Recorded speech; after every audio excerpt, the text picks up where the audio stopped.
Hello students. Now in this video I have taken the topic Mendeleev's periodic table. The most important step in the classification of elements in Mendeleev periodic table is the fundamental property of element, namely the atomic mass as a standard. सबसे important step जो classification के लिए Mendeleev ने लिया, elements को classify करने के लिए मेंडलीव ने जो इम्पॉर्टेंट स्टेप लिया वो ये था कि उन्होंने एटॉमिक मास को एज अ स्टैंडर्ड रखा. He arranged 63 elements known at that time in an increasing order of their atomic mass. उन्होंने क्या किया, उस टाइम पे 63 एलिमेंट्स नोन थे, तो उन्होंने उस 63 एलिमेंट्स को उनके एटॉमिक मास के इंक्रीजिंग ऑर्डर में अरेंज किया. Then he transform this into the periodic table of elements according to their physical and chemical properties. और फिर उन्होंने उन एलिमेंट्स को ट्रांसफॉर्म किया पीरियोडिक टेबल में, किसके अकॉर्डिंग, उनके फिजिकल और केमिकल प्रॉपर्टीज के according. And Mendeleev found that the element with similar physical and chemical property repeat after a definite interval. और उन्होंने एक चीज़ नोटिस की कि जब उन्होंने एलिमेंट्स को अरेंज किया और उन्होंने क्या पाया, सिमिलरिटी, कि उनकी जो फिजिकल और केमिकल प्रॉपर्टीज है एलिमेंट की वो रिपीट हो रही है एक डेफिनेट टाइम इंटरवल में. तो मेंडलीव ने ये चीज़ नोटिस की कि जो एलिमेंट्स हैं उनकी जो फिजिकल केमिकल प्रॉपर्टीज़ है वो एक डेफिनेट टाइम इंटरवल में रिपीट हो रही है. तो उन्होंने इसी बात को ध्यान में रखते हुए उन्होंने एक लॉ स्टेट किया. लॉ है properties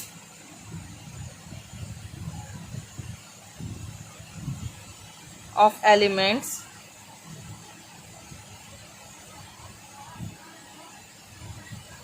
are periodic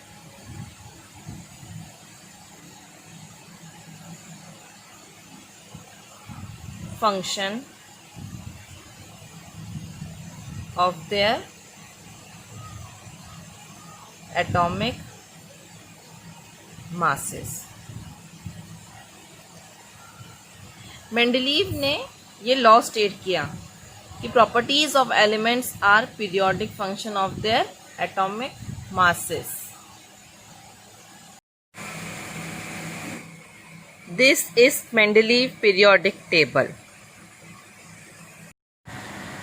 The vertical column, the vertical columns है ऐसी, these columns are called group, and the horizontal row, this is horizontal row, this is called as period. Now we will see the merits of Mendeleev's periodic table. First merit is the previously determined atomic mass of beryllium is 14.09. Was changed to the correct value 9.4, and then beryllium was placed before boron.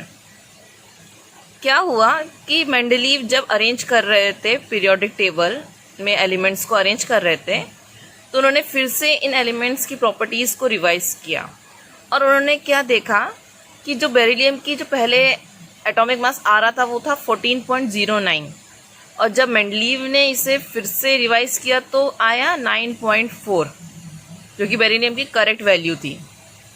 तब उन्होंने क्या किया, beryllium को boron के पहले रखा.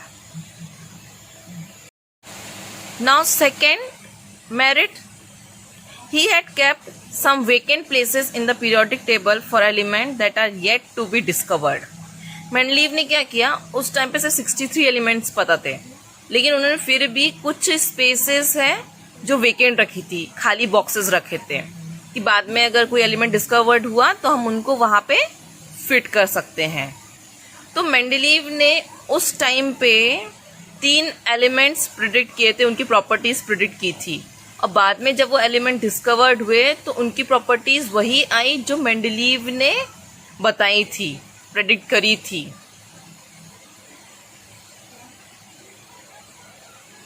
बाद में जो डिस्कवर्ड हुए एलिमेंट उनको नाम दिया स्कैंडियम, गैलियम एंड जर्मीनियम. उनके एटॉमिक मासेस थे 44, 68, 72. और उनकी जो प्रॉपर्टीज थी वो जैसे मेंडलीव ने प्रिडिक्ट की थी उसकी जैसी ही मैच हुई। Now third merit, when noble gases were discovered, Mendeleev created the zero group without disturbing the original periodic table in which the noble gas were placed very well. Mendeleev ने क्या किया, अब जब बाद में नोबल गैसेस डिस्कवर्ड हुई जैसे helium, neon, argon, ये बाद में डिस्कवर्ड हुई मेंडलीव के पीरियोडिक टेबल बनाने के बाद में। तो मेंडलीव ने क्या किया, बिना कोई डिस्टर्बेंस क्रिएट किए, उन्होंने टेबल में कोई डिस्टर्बेंस क्रिएट नहीं किया और उन्होंने एक नया ग्रुप बना दिया जिसको नाम दिया जीरो ग्रुप। उस जीरो ग्रुप में उन नोबल गैसेस को प्लेस किया गया बहुत अच्छी तरीके से। तो ये थी मेंडलीव्स पीरियोडिक टेबल के merits. Now we will see the demerits of Mendeleev periodic table. The first demerit is there was a confusion regarding the sequence of cobalt and nickel. What happened कि cobalt और निकल का जो atomic mass है, whole number atomic mass है, वो same आ रहा था। तो कंफ्यूजन आ गया कि किसको पहले रखा जाए, उनकी सीक्वेंस कैसी रखी जाए। तो ये मेंडलीव का पीरियोडिक टेबल का पहला डीमेरिट है कि उनकी पोजीशन नहीं डिसाइड कर पाए कि कहाँ पे उसे रखा जाए, पहले कोबाल्ट रखें या निकल रखें। Second, a challenge was posed in placing isotopes. अब क्या हुआ, आइसोटोप्स डिस्कवर्ड हुए। अब आइसोटोप्स कैसे होते हैं कि उनकी जो केमिकल प्रॉपर्टीज होती है वो सेम होती है बट उनका एटॉमिक मास है वो डिफरेंट होता है। तो ये सबसे बड़ा चैलेंज था कि कैसे हम आइसोटोप्स को प्लेस करें मेंडलीव पीरियोडिक टेबल में। Third, it was not possible to predict the number of elements that could be discovered between two heavy elements. अब इतना भी प्रिडिक्शन पॉसिबल नहीं था कि दो अगर हैवी एलिमेंट्स है तो उनके बीच में ना जाने कितने एलिमेंट्स प्रिडिक्ट कर पाएंगे, कितने एलिमेंट डिस्कवर्ड हुएंगे, ये प्रिडिक्ट करना ये पॉसिबल नहीं था। Fourth, it is difficult to decide the position of hydrogen. अब क्या हुआ, हाइड्रोजन हैलोजेंस की जैसी भी प्रॉपर्टीज दिखाता है और ग्रुप 1 जो अल्कली है उनके जैसी भी प्रॉपर्टीज दिखाता है। तो ये बहुत बड़ा कंफ्यूजन हो गया था कि हाइड्रोजन की करेक्ट पोजीशन क्या है, हाइड्रोजन को मेंडलीव पीरियोडिक टेबल में कहाँ रखा जाए, हैलोजेंस के साथ ग्रुप 7 में या अल्कली के साथ ग्रुप 1 में। तो ये थे मेंडलीव के डीमेरिट्स।